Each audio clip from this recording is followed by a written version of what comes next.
주식이란 게 빠질 수도 있는 건데 오늘은 뭐 사실 그렇게 예상이 됐던 시장도 아니고 근데 예상을 했다 하더라도 뭐 코스닥 같은 경우는 뭐 거의 마이너스 4%까지 뭐 가려는 모습까지 보였던 그래 뭐 마이너스 4%죠. 뭐 3.9%면 지금 뭐 코스피 코스닥 할 거 없이 약간 황당한 그림. 그 얼마 전에 제가 그 실리콘밸리 은행이 관련해가 영상을 올렸는데 문제가 터진 거는 미국인데 뭐 지수만 놓고 보면은 무슨 우리나라 뭐 농협이 망한 것 같은 뭐 그런 흐름이에요. 그런 흐름인데 일단 놀라셨을 것 같아가지고 제가 뭐 정규 강의 시간 아닙니다만 그냥 이제 그 영상으로 설명을 한번 드려볼 테니까 끝까지 한번 봐주시면 감사하겠습니다. 자, 지금 오늘 같은 경우는 일단은 뭐 메인 이슈는 아무래도 실리콘밸리 그 은행의 파산 그때 사실 뭐 어제 같은 경우는 그 파산은 지난 주말에 있었잖아요. 그런데 이제 어제 같은 모습은 이제 오히려 상승을 하다가 오늘 이렇게 된 이유가 일단은 미국 안에서는 이거 이제 두 개로 나눠봐야 될 것 같아요. 일단은 처음에 은행의 부도가 발생했다라고 하니까 첫 번째 드는 우려감은 이 확산되는 거 아닐까.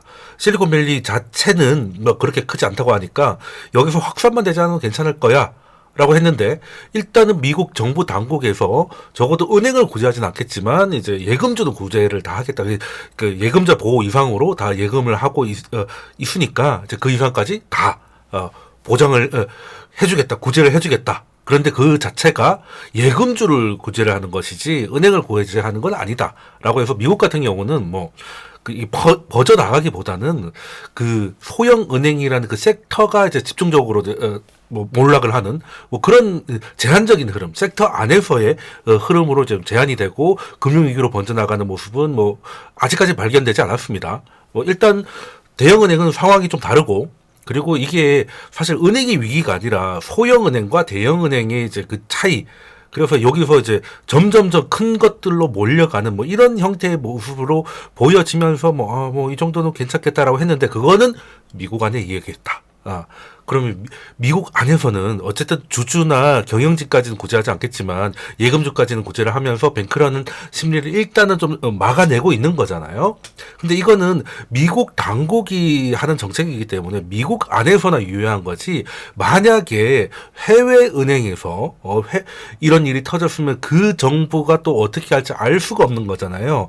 그러니까 사실은 조금 오래된 떡밥이긴 합니다만 크리드 스위스 같은 경우는 뭐 망한다는 얘기 한 1년 전쯤부터 들은 것 같은데 그에 대한 이슈들이 또 나오기 시작했어요. 그러니까 미국은 괜찮을지 몰라. 그런데 유럽은 안 괜찮을 수도 있잖아. 가 된 거죠. 그럼 유럽이 안 괜찮을 수 있으면 다른 데도 마찬가지일 것이고 그러면 글로벌 유동성에서 가장 예민한 증시가 어디입니까? 그렇죠. 코스피, 코스닥이죠. 특히 코스닥이죠. 그래서 코스닥이 1% 이상 코스피보다 더 빠지는 모습을 보인 게 아닌가라고 이제 저는 일단은 그 오늘 시장을 보면서 판단을 좀 했습니다. 그리고 지금 이게 미국 안에서는 좀 로직이 좀 달리 돌아가고 있어요. 지금 그 실리콘밸리 은행의 파산의 여파가 미국 내와 미국 외가 좀 다르게 적용되고 있다는 거. 요게 핵심이거든요. 요거 좀 이해하셔야 될 것 같은데 일단은 미국 안에서는 금융위기의 전이 가능성이 일단 좀 제한되고 있고 뱅크런도 거의 똑같은 수준의 은행을 제외하고서는 별로 발견되지 않고 있다. 그렇게 하면 가장 무서운 게 뱅크런인데 이건 막히고 있고 일부 그냥 경영진들과 그 주식을 갖고 있는 그 은행주를 갖고 있는 주주들만 눈물을 좀 쏟을 뿐이고 이걸로 끝인데 이게 다행인지 모르겠습니다만 이게 금리 인상을 더 가열차게 갔을 때 이런 생각지도 않았던 일들이 계속될 거기 때문에 추가적인 긴축에 대해서 연준한테 부담을 줄 것이다. 그래서 채권 시장이 1, 2월 지표가 나왔을 때는 갑자기 호들갑을 떨면서 이번에 뭐 5.7%까지 막 그 프라이싱을 하고 막 했다가 지금 다시 또 엄청나게 또 돌아오고 있어요. 그리고 심지어 뭐 3월 FMC 얼마 안 남았죠. 여기서 이제 빅스텝이 어쩌고저쩌고 한 지가 며칠 됐다고 이제 뭐 동결 얘기까지 나오고 있습니다. 자, 그러니까 미국 안에서는 오히려 금리 인하 쪽으로 갑자기 급소대하는 그러니까 작은 불씨가 오히려 이제 큰 그걸 꼬리가 몸통을 바꾸는 효과를 좀 내면서 금리가 오히려 더 빨리 인하되는 게 아닌가라는 기대감을 만드는데 요건 미국 안에서는 괜찮다 이거예요. 그런데 현재는 금리 인하라는 것은 저는 거기에 동의하진 않습니다만 경기 침체다. 이게 경기 침체가 와서 물가가 잡히지 않았지만 뭐 금리를 낮춰야 되는 상황이다. 그게 이제 경기 침체가 좀 심해지면 그래서 금리를 인하하면 주가가 더 하락할 거라는 논리의 주요 주장이잖아요. 근데 현재까지는 저는 거기에 대해서 다른 견해를 갖고 있지만 현재는 아직 연준이 다른 일이 없는데 물가가 하락해서 긴축의 강도는 그대로 갖추면서도 표면적인 금리를 낮출 수 있는 그런 상황은 현재는 아직까지는 아니잖아요.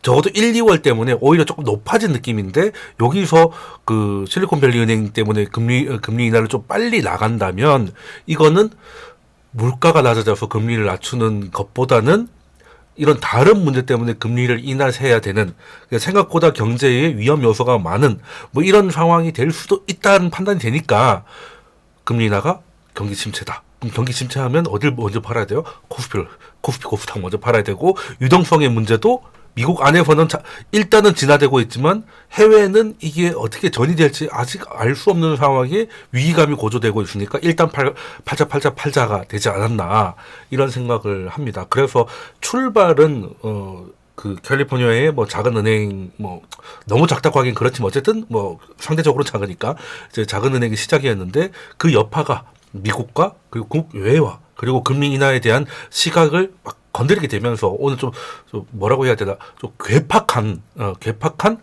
흐름을 만들어내지 않았나 싶어요. 여기 좀 튀어나와가지고 자 그리고 또 사실 또 뉴스라는 게 제가 늘 말씀드리지만 뉴스 자체가 호재일 수도 있고 악재일 수도 있지만 뉴스가 어디에 나왔냐 어느 위치에서 나왔냐에 따라서 호재가 되기도 하고 악재가 되기도 한다. 이런 걸 여러 번 말씀드렸는데 지금 우리 코스피 같은 경우가 지금 가야 될 자리를 못 가고 있잖아요, 여기를.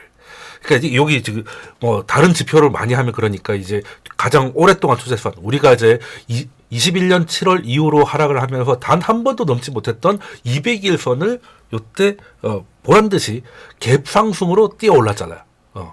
그러니까 일단은 선을 넘은 겁니다. 그럼 이럴 때는 얘가 지금까지 계속 저항이 되어 왔는데 요때도 마찬가지고 저항이 되어 왔는데 요걸 뚫었으면 어떻게 여기 조금 더 나가줘야 이게 저항이 지지가 되어서 받쳐줄 건데 일단은 한번 지지를 받고 올라갔다가 어떻습니까?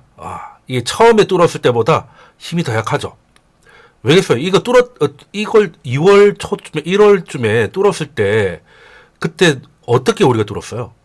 11월부터 그러니까 유럽이 에너지 위기 때문에 망할 것이다 라고 했는데 날씨가 따뜻해서 망하지 않았어.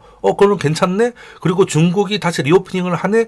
라는 이런 그런 모멘텀 때문에 미국 외의 경제가 생각보다 나쁘지 않다 라고 해서 일단 뛰어 올랐는데 거기까지 좋다 이거예요. 거기까지 좋았는데 그래서 약간 타고 내려 들어가는 것 같지만 그래도 지지는 받는 모습이었습니다. 그런데 이게 이제 호재는 이제 시간이 지날수록 소진되고 있는데 새로운 거 뭔가를 나가려고 하면 좀 뭔가 좀 힘을 실어줘 누가 좀 밀어주는 게 있어야 되는데 그게 현재 없고 게다가 1월 지표나 2월 지표가 오히려 연준의 금리 인상을 또 당연시하게 되는 뭐 이런 그 분위기를 만들면서 밀렸다가 마지막에 반발을 했지만 이때 역시 요 안에서도 낮죠. 이것만 놓고 봐도 요걸 처음 뚫었을 때 거점을 넘지를 못하잖아요. 물론 일봉이라서 신뢰도가 그렇게 높다고 보기도 어렵습니다만 밀리니까 결국에는 더 이상 지지를 받지 못하고 밀립니다. 요때 한번 지지받았죠. 요때도 지지받았고 요때도 지지받았는데 이제는 뚫려버렸습니다. 그래서 갭으로 올라가기 전에 저점까지 돌아왔습니다.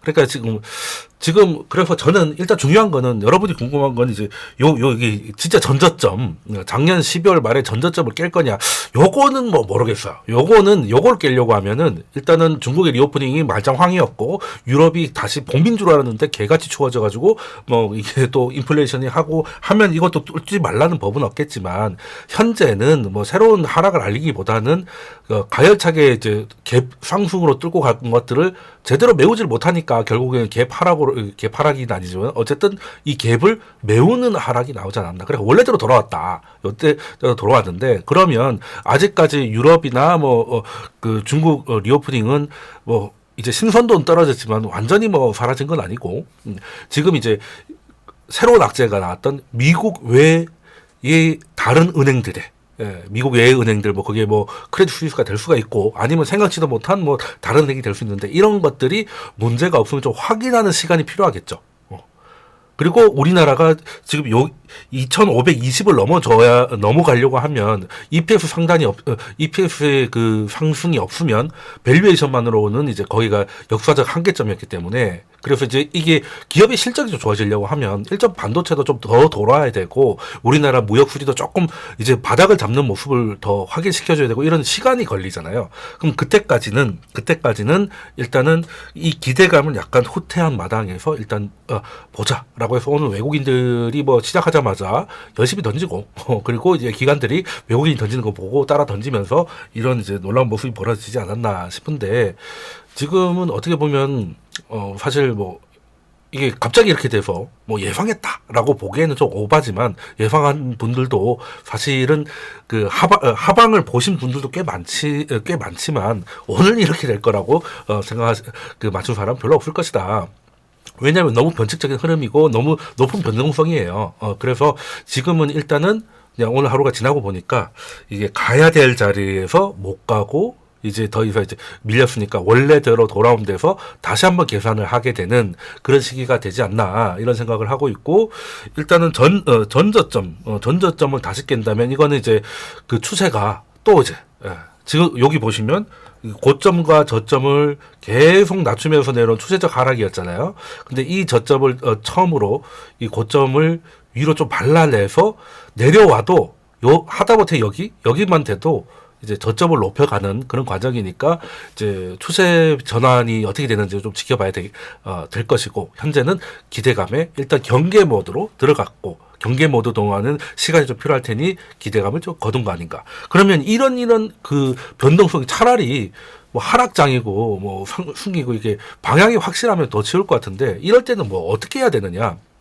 사실 뭐 그 모든 시장의 키는 매크로를 봐서는 이거 예상하기 어려워요. 어제만 해도 뭐 미국 시장이 좋았다고 보기도 어렵지만 그렇게 실망적이지도 않았거든요. 그 뭐 은행 파산이라는 이게 무서운 살벌한 소리에서도 꽤 잘 버텼단 말이에요. 그리고 미 정부도 빠르게 움직였고 뭐 별 문제가 없었단 말입니다. 그런데 이제 오늘 아침 기다렸다는 듯이 이렇게 돼버렸는데 이런 걸 어떻게 대비할 것이냐. 뭐 방법은 그래서 가격을 봐야 돼. 매크로를 보고 뭐 이런 것들은 너무 물론 이제 해설이 위한 거죠. 그래서 그렇게 됐구나.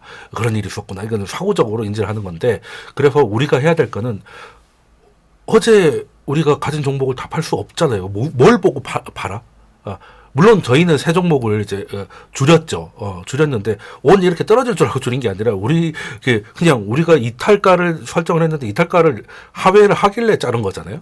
근데 아니나 다를까 자르고 나니까 뭐 더 이래서 잘라야 될 때 잘라야 됩니다.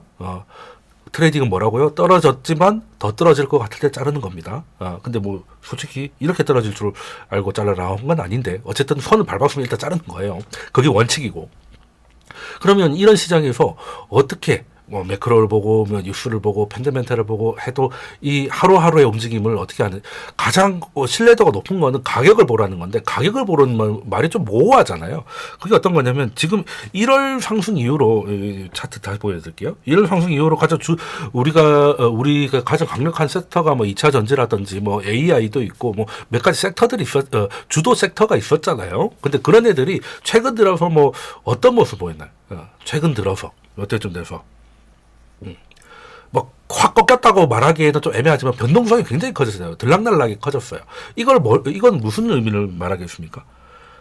그 시장에 무슨 이제 이 시장을 주도하는 메이저 섹터를 건드리는 메이저 자금들이 있을 거 아니에요. 물론 전 세력이라는 말을 별로 좋아하지 않지만 어쨌든 큰 자금들이 뭐 어떤 섹터의 성장성이나 이런 것들 보고 계속 매집을 들어가면 변동성이 커지는 게 아니라 꾸준히 올라가겠죠. 꾸준히 그리고 살 거니까. 근데 계속 살 거지만 최근에 너무 많이 올라서 뭐 차익 실현 좀 해야겠다 이런 생각이 들 정도로 올라와 있을 때 그러면 약간씩은 단기 물량이라도 팔 거 아니에요. 그럼 뒤늦게 본 사람들이 그걸 또 살 것이고 그러면 어떻게 되겠어? 그 변동성이 커지는 거지. 말 그대로 들락날락을 하는 거죠. 그 말 자체가 시장을 이끌었던 주요 섹터에서 그 섹터를 이끌었던 메이저 자금들에게서 약간의 그 자금으로의 변화가 발생했다. 뭐 단기적이라도 뭐 차익 실현이라든지 아니면 아예 잠시 시장에 가지고 빠져 있겠다든지 이런 판단하니까 변동성이 커지는 거잖아요. 그러면 물론 그 사람들의 매물이 뒤늦게 뛰어든 사람 혹은 뭐 개미들 뭐 이런 사람들한테 다시금 올라갔다가 내려갔다가 하면서 이제 변동성을 키우고 있으면 결론은 뭐겠어? 변동성이 커진다는 건 오히려 상승할 때 변동성이 줄어드는 거 아시죠? 떨어질 때 변동성이 커지는 겁니다. 올라갈 때 조금씩 올라가죠. 정상적인 시장에서는. 자, 그러면 이거는 메이저들 자금이 빠지는 거니까 그럴 때 어떻게 해야 돼? 여차하면 잘라야죠. 여차하면 잘라야 돼. 어디서 어떻게 될지 모르니까 주도주에서 변동성이 커진다는 거는 시장의 위험 신호로 판단을 해야 되고, 그러면 이탈가가 밑에 있더라도 조금 더 위로 올려서 여차하면 팔겠다. 설사 털린다 하더라도 지금은 털리는 것보다 이렇게 오늘같이 이런 시장을 그냥 맨몸으로 그냥 주식을 꽉 찬 상태에서 두드려 맞으면 안 되니까 털리는 것보다 물리는 걸 경계를 해야 되는 모드다. 이렇게 봐야 되는 거죠. 그리고 이번에도 주도주들이 흔들리니까 흔들린다는 게 꼭 빠진 것보다 변동성이 커지니까 아니나 다를까 시장에 힘이 빠져 있죠. 그러니 매크로에서 조금 부담스러운 뉴스가 나오니까 하다못해 금리나 가능성이 높아진다는 듣기 좋은 얘기가 들려도 해석을 달리하면서 이렇게 어이없게 밀기도 한다는 거예요. 주식은 뭡니까? 위험자산입니다. 그래서 그걸 알고 계셔야 돼요. 위험자산이니까 위험한 걸 건드릴 때 뭘 하겠어요. 우리 택배 보낼 때랑 똑같습니다. 깨지기 쉬운 거는 취급주의 엄청나게 붙이잖아요. 근데 택배는 그렇게 하면 주식은 왜 취급주의를 안 하냐. 지금은 주도주의 변동성이 커지면 취급주의를 해야 된다. 그 말은 그냥 무조건 정말 시기열이 기신 분들은 HTX를 끄는 거고, 그게 아니면 이탈가 혹은 손절, 익절, 본절 가격을 다 끌어올려서 변동성에 이제 휩쓸려가는 걸 막자. 이게 물론 말처럼 쉬운 건 아닙니다. 저희도 알아도 쉽지 않아요. 알아도 쉽지 않고 그때 조금씩 이제 업그레이드하고 픽스하고 하고 있는데, 그래서 여러분들이 이렇게 매크로를 보고 또 가격을 보고 하면서 이제 투자를 하실 건데, 좀 더 도움이 필요하시거나 아니면 저랑 같이 고민하고 같이 투자하고 하시면서 이제 그 수익과 지식을 같이 늘리시고 싶으신 분들은 제 이제 톡방도 있고 저한테 재무 상담이나 투자 상담 신청할 수 있는 링크도 다 그 설명란에 넣어뒀으니까 거기 연락을 주시면 따로 이제 순차적으로 연락을 드리도록 하겠습니다. 자, 그러면 일단 오늘 하락 때문에 좀 놀라신 분들이 계실 것 같아서 제가 영상을 올려드렸고, 또 추가적인 뉴스가 있으면 다음 영상에서 뵙겠습니다. 감사합니다.